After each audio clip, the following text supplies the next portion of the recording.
Welcome to the Frankly Speaking podcast, Friends of Europe's weekly broadcast on the topics of European and world affairs. Coming up this week. What is in the Iran in Focus report?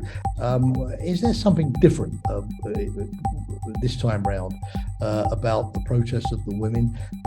Yes, as you mentioned, we had this Iran in Focus, about a year-long project. This round of protests, in a way, is unique because it was sparked by the death of this young Kurdish woman, Gina or Mahsa Amini, in the custody of morality police. Good evening, everybody, and welcome to this week's edition of the Friends of Europe, Frankly Speaking podcast. I'm Jamie Shea, Senior Fellow at Friends of Europe, and it's my pleasure today to make a reappearance in the podcast, this time as the host. As many of you will know who follow these podcasts, over the past few months, we've been concentrating very much on the war in Ukraine, but we like to be geopolitical in the global sense and look at other big issues that are making the headlines and which we all need to think about if we're to see the future of global politics. And apart from Ukraine, it's beyond doubt that the other big issue, which has been number one, number two, number three in all of the news bulletins over the last month, has been, of course, the protests in Iran, this enormous crisis that we see with protests going on day after day, night after night, not just in Tehran, but in many other Iranian cities, all provoked a month ago by the tragic death in police custody of the Iranian Kurdish woman, Mahsa Amini. Now, in order to throw light on this and to explain what's going on, I'm absolutely delighted to welcome somebody who is a good friend of Friends of Europe. She's also a European young political leader. She's a writer, she's a journalist, she's a broadcaster. She's one of the foremost international political commentators and experts on Iran. It's Nega Montazavi, who also is the host of a podcast of her own, which is the Iran podcast, and I recommend to all of you. Nega, thanks for joining us this evening.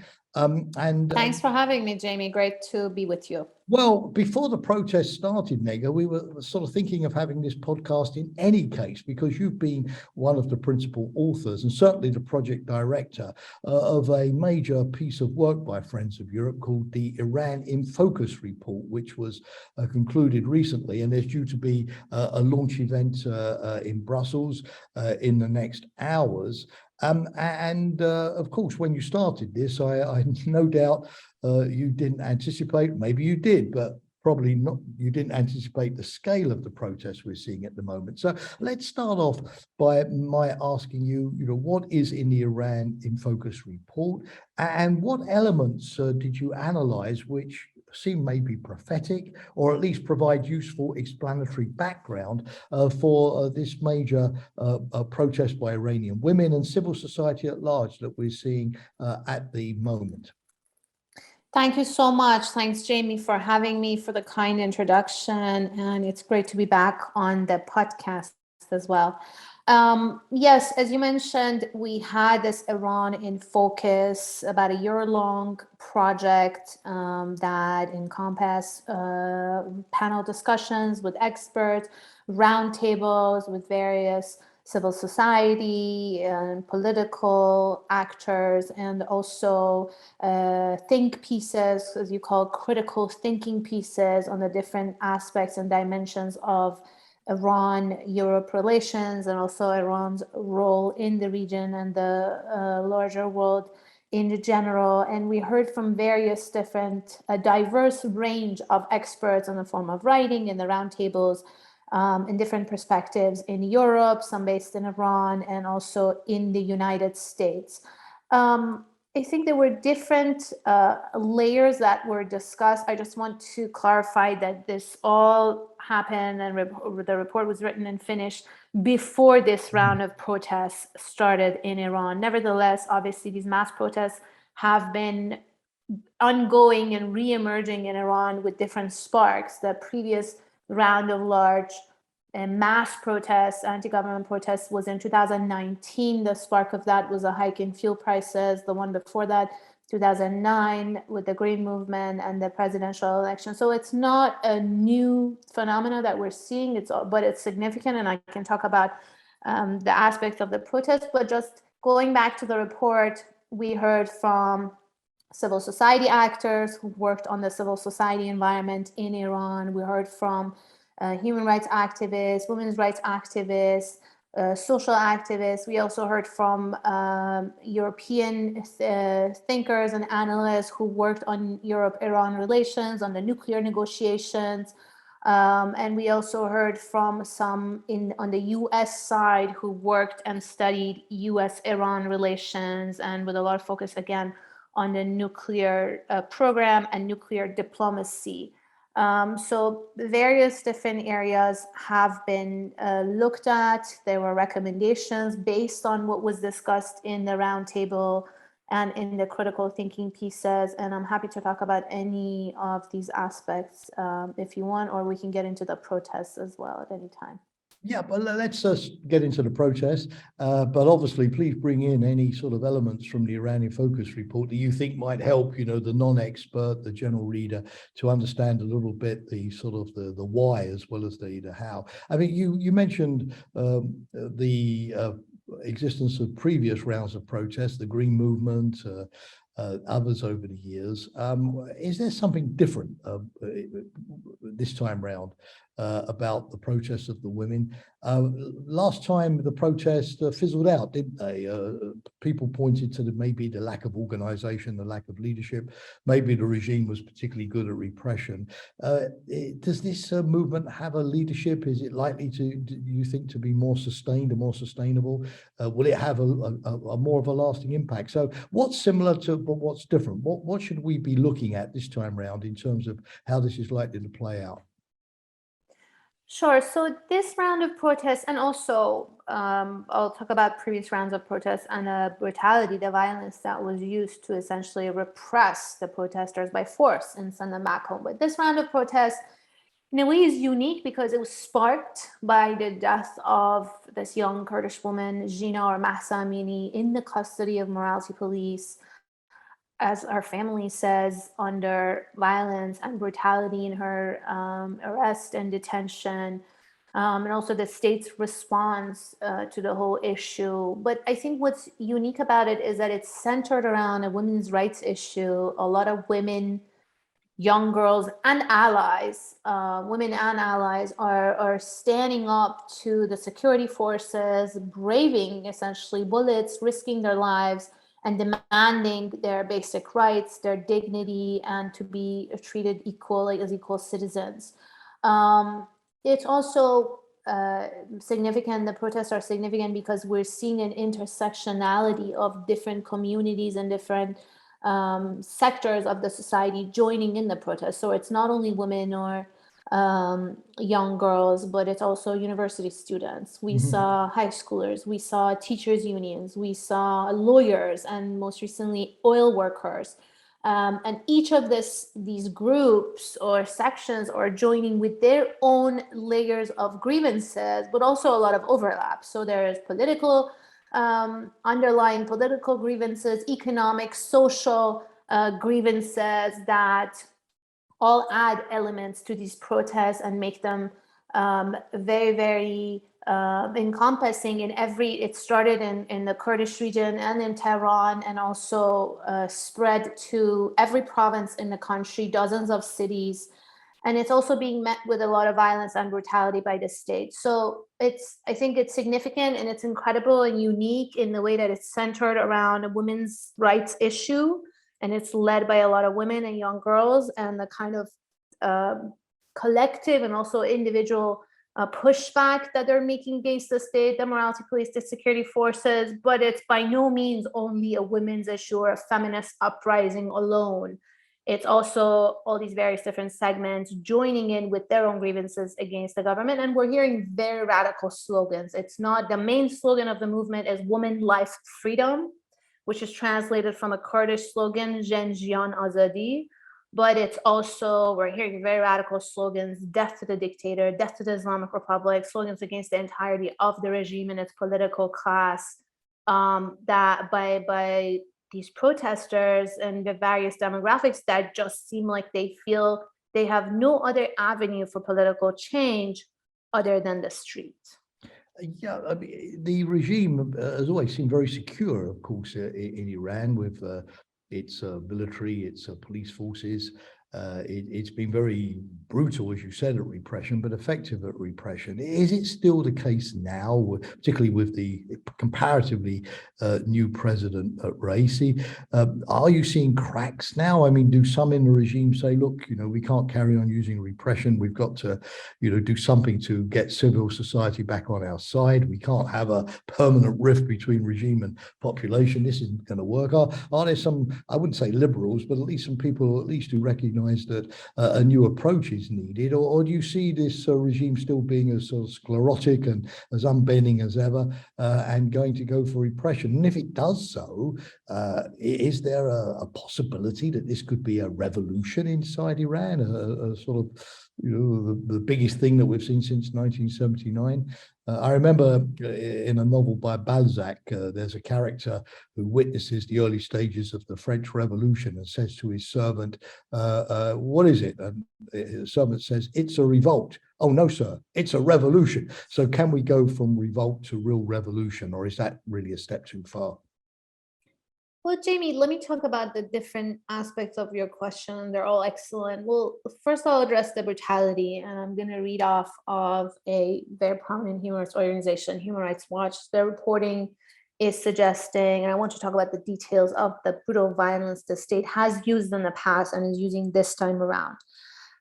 They've documented numerous incidents of security forces unlawfully using excessive or lethal force against protesters with shotguns, assault rifles, handguns, against protesters in what they say largely peaceful and often crowded settings, killing and injuring hundreds, in some cases even shooting at people who were running away. So from behind, unarmed protesters running away. So the brutality is just immense. We saw the same blueprint in 2009.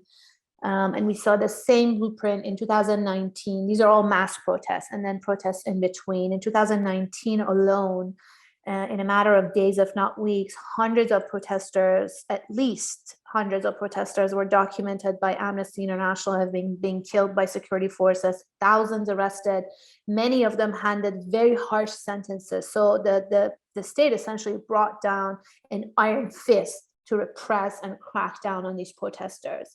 And they were sent back home. This time around, we're seeing, again, the same blueprint: disruptions in internet, which prevents the protesters from coordinating, from mobilizing, from messaging each other, and from documenting and sending evidence and images outside in the lack or in the absence of independent and free media present, because journalists are also very limited. Foreign journalists have very limited mobility in the country. Those who are present, many of them don't even have access. A lot of journalists like myself are covering from exile, but even the few foreign journalists that are on the ground have very limited mobility as far as what they can cover. And local journalists have been put under immense pressure. Many have been arrested. The Committee to Protect Journalists has documented dozens of journalists, many women also, female journalists being targeted, including, I want to name her, Niloufar Hamedi, the young woman who was the first journalist to get to the hospital personally. And she first tweeted a photo of the parents of Mahsa Amini hugging, and then subsequently was arrested for that one photo of the family. So it's a lot of pressure that's being put on the reporting, on the protesters, and it's part of the same blueprint. The arrests and the violence against the events on the street. So the state has shown the capacity and the willingness in the past to use all means necessary, meaning including killing and injuring unarmed people on the street, to repress the protesters. And this time around, it seems like they're doing it. But on the other hand, there's a flip side to that. They're dealing with a very serious crisis of legitimacy. So yeah. You can't bring back legitimacy with bullets. You can, yes, kill people, arrest them, and then scare the other ones to send them back home. But every time you send protesters back home and don't address their grievances and their demands, they're just going to come back on the street, which is what we're seeing happening, with another added layer of grievance. So it's not all about Mahsa Amini's death. It's not all about the morality police, but it's just this added layer on top of everything that's happened in the past. And that's why we're seeing this intersectionality. But at the same time, it's a very securitized and threatening environment for any form of protest. We are seeing pockets of protests still continuing, many in the universities, even at high schools, but we're also seeing a lot of pushback from the state to essentially wrap it up, as they've called it, in the back. So it's hard. I don't want to speculate at this point, where I'm in awe of the bravery and the courage, and it's continued Absolutely, yes. for weeks now. But it's difficult to see this. It's a revolutionary moment, and also very progressive at the core of it. The women's rights issue, it's not only women demanding it, it's men chanting woman, life, freedom.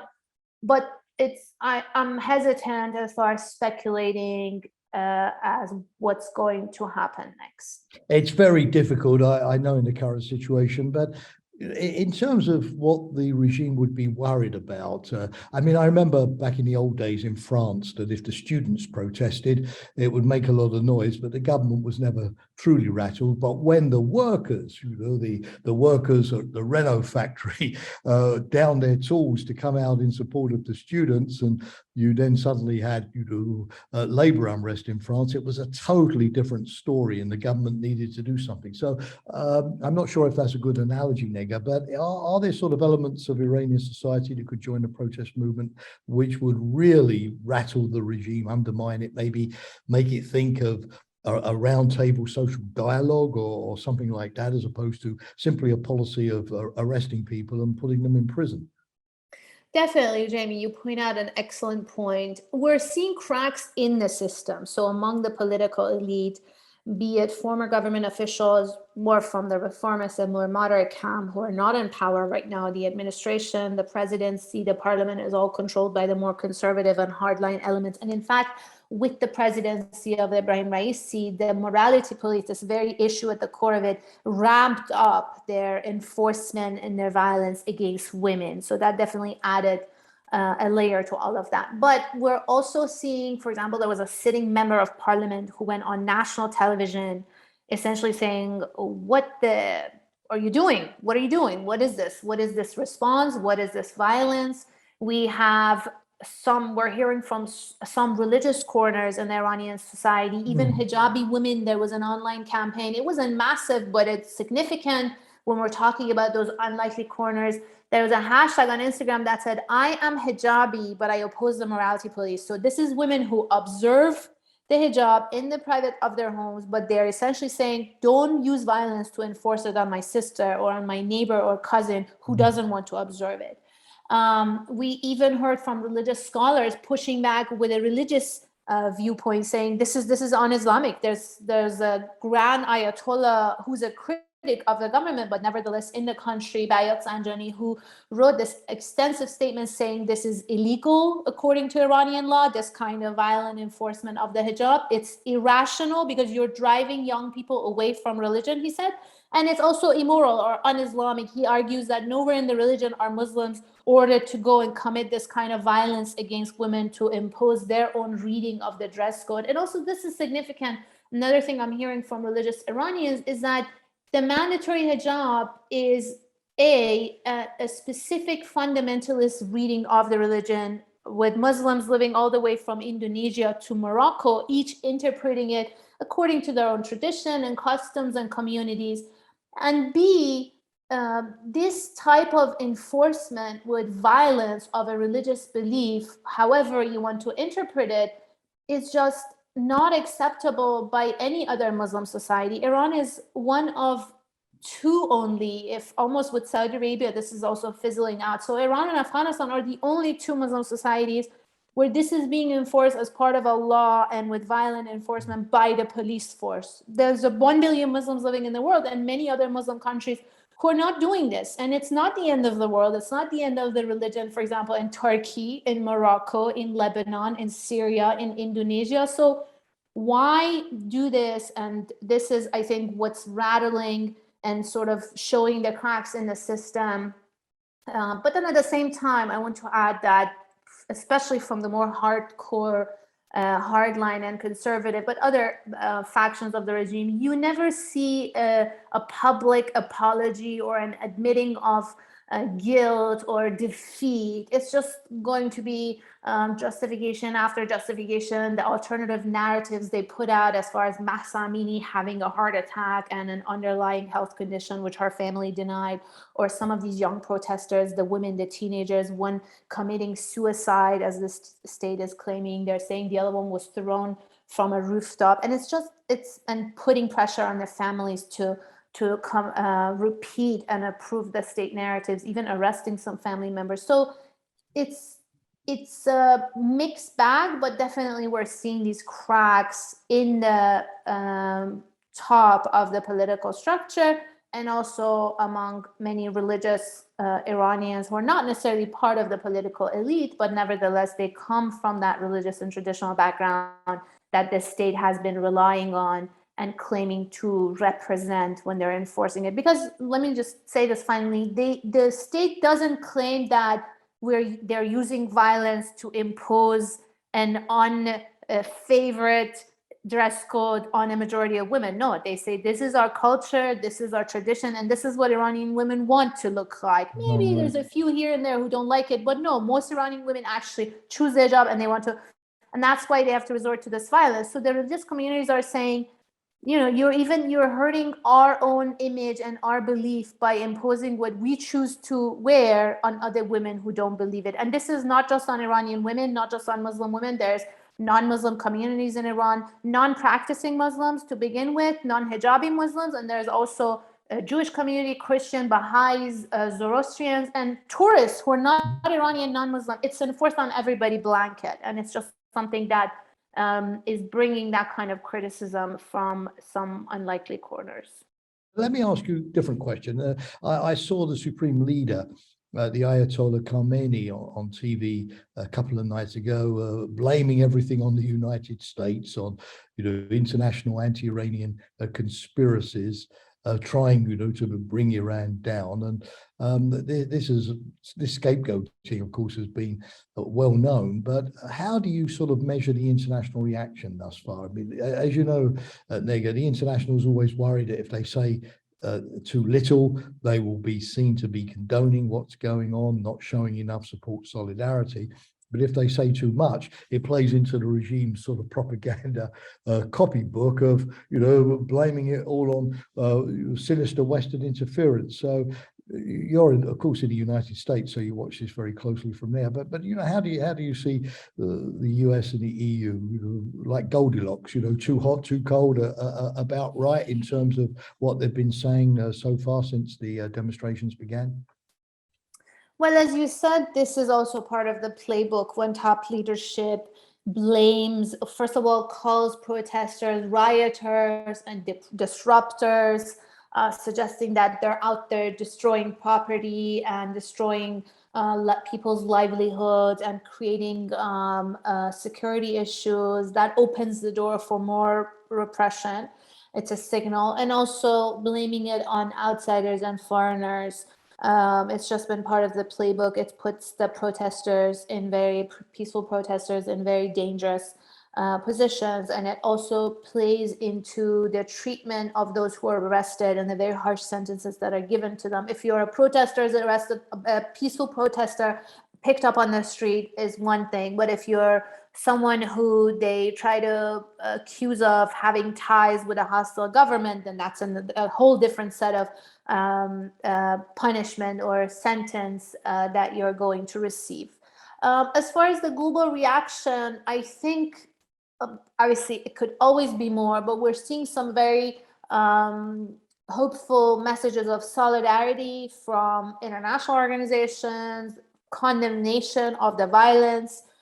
We saw some messages from the UN, from EU, from the US, and also we see messages of solidarity from women and men, senior officials, the US President Biden himself, the First Lady, the Vice President Harris, from the State Department, various members of Congress, just showing solidarity. I think it doesn't matter as far as the regime's playbook.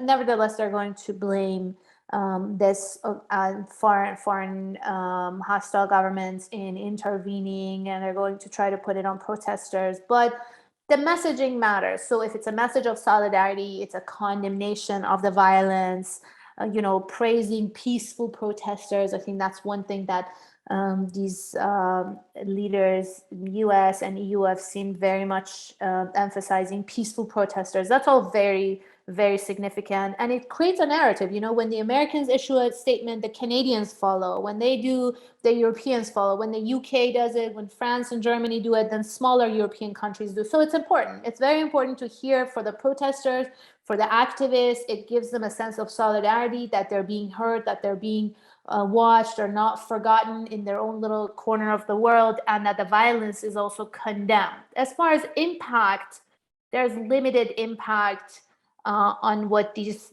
statements or message of solidarity can have, but nevertheless, it's important to show that you're trying. And when it comes to policy, to measures that they've taken, two different routes that US has started, Canadians followed, and the Europeans I see following. One is that the US issued some further exemptions to their technology sanctions. So US has these very extensive sanctions on technology and devices, applications that American companies and others can provide to Iranians.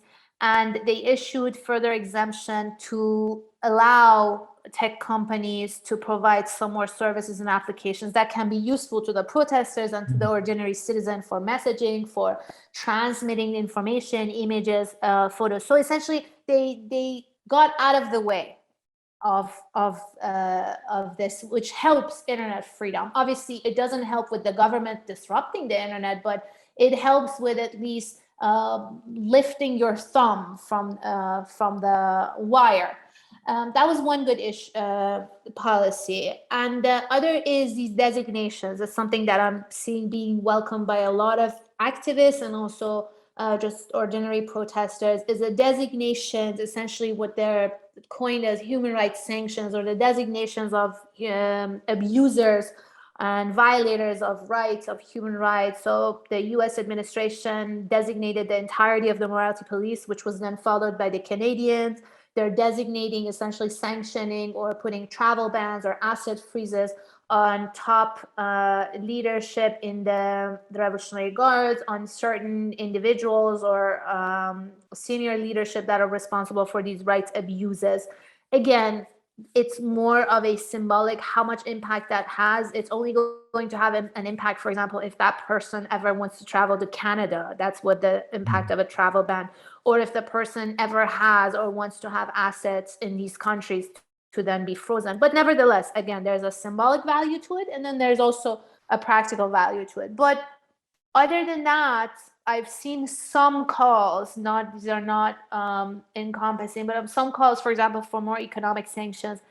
Research has shown that blanket economic sanctions only hurt the population and the civil society, or at least first and foremost hurt the very working class, middle class Iranians that are on the street risking their lives. It's just going to put more economic pressure on them, as opposed to the core of the regime. The more militaristic core of the regime has in fact become stronger and more repressive with this economic sanctions. So that's not, I think, the solution to look for, but also look for creative methods. I've seen human rights organizations or activists calling for more rigorous international mechanisms of investigating these, or establishing entities at the UN or other international organizations with more funding, with more resources to do more monitoring and investigation of the situation, which other independent human rights organizations are doing, but obviously they don't have the kind of resources and staffing that, for example, the UN has. So I'm seeing also some calls for action like that. Yeah, Nega, fascinating. I wish we had more time, but I've only got time for one final question. I need to ask you to answer it briefly, even though it's probably difficult to answer briefly, but we're almost out of time. Is the government, is the regime, this clerical sort of theocracy with its ideology, with its instruments of repression, it's been there since 1979, unchallenged. Is it capable of evolution? Do you think, realizing that even authoritarian governments, need at least some consent from civil society if they're to govern? I mean, only in terms of running the economy, right? Do you see any hope that there could be some sort of reform movement, a Gorbachev, like in the Soviet Union, emerging, even if only to save the system by reforming it? Or do you think that the regime sort of maneuvered itself into a kind of cul-de-sac where, as was said about the Bourbons in France, they learned nothing and they forgot nothing, so they were incapable of change? Any hopeful signs? We need to end on that. It's difficult to speculate. One thing that I'm seeing is that many reformists themselves, senior reform figures, those who are not under house arrest or in prison, they seem to be losing hope in reform, or part of the younger population, the generation who supported them, who voted them in elections, gave them power, are also disenfranchised with the entirety of this idea of reform. But at the same time, when we're seeing this power of the state and the capacity and the willingness to repress, I think this juncture and this very moment is one of the most, if not the final turning points where the state needs to make that decision. Is this going to be a continuation of a legitimacy crisis where you can even tolerate your own former officials who are calling for more moderation, more reform, and just a little bit of change in a peaceful and bloodless manner? Or is this just going to be more of a continuation in the same direction of violence, of brutality, and just showing very rigidness and no response to these calls, either from the reformist, moderate, more political corners, or from those on the street? Obviously, from the chants and the slogans we're hearing on the street, very radical, death to the entirety of the system, to the supreme leader, the senior leadership,